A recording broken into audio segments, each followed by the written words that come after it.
برادران ملت اسلامی، السلام علیکم ورحمۃ اللہ وبرکاتہ۔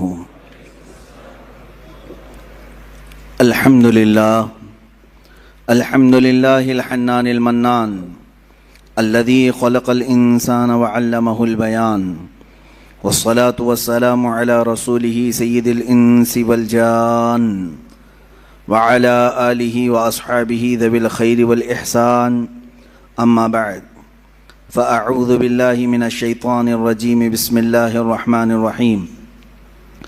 والذین آمنوا وہاجروا وجاہدوا فی سبیل اللہ والذین آووا ونصروا اولئک هم المؤمنون حقا لهم مغفرۃ ورزق کریم، صدق اللہ مولانا العظیم۔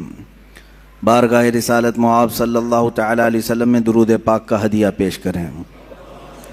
اللہم صلی علی سیدنا و مولانا محمد معدن الجود والکرم وآلہ واصحابہ الکرام وابنہ الکریم وبارک وسلم صلاة دائمة سرمدا ابدا۔ عزیزان گرامی وقار، مجالس عشرہ محرم جو ہر سال منعقد ہوتی ہیں، ان کا ایک سب سے بڑا عظیم پیغام یہ ہوتا ہے، ان مجالس کا، ان محافل کا سب سے عظیم پیغام، ایک بہت بڑا میسیج سننے والوں کو یہ دیا جاتا ہے کہ حسین اعظم کو یاد کرو، رونے دھونے کے لیے نہیں بلکہ حق بولنے کے لیے۔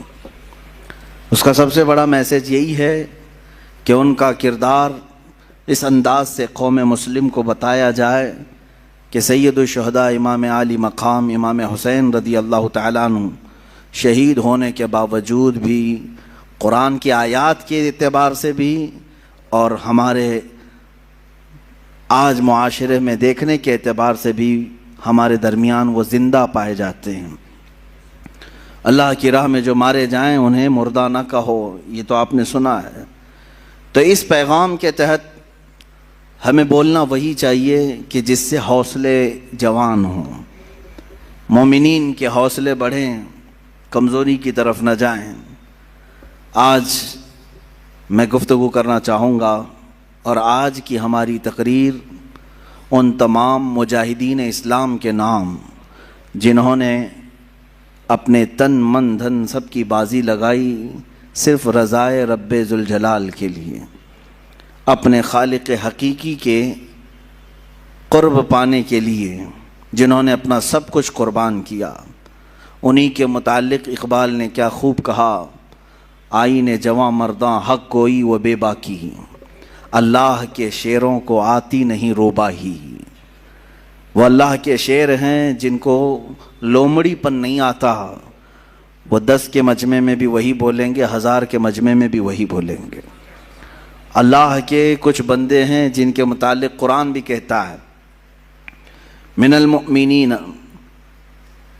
اللہ تعالیٰ فرماتا رجال صدقوا ما عاہدوا اللہ علیہ، کچھ لوگ ہیں ایسے جنہوں نے اللہ کے ساتھ کیا ہوا وعدہ پورا کر دکھایا۔ وہ کون ہے؟ جنہوں نے اپنی زندگی محبت مصطفیٰ صلی اللہ تعالیٰ علیہ وسلم کے لیے گزاری اور اپنے مولا کو راضی کرنے کے لیے گزارا۔ عزیزان گرامی، ایک بہت لمبی فہرست ہے، میں ان تمام مجاہدین کو سبقاً نہیں بتا پاؤں گا، اجمالاً ضرور عرض کروں گا۔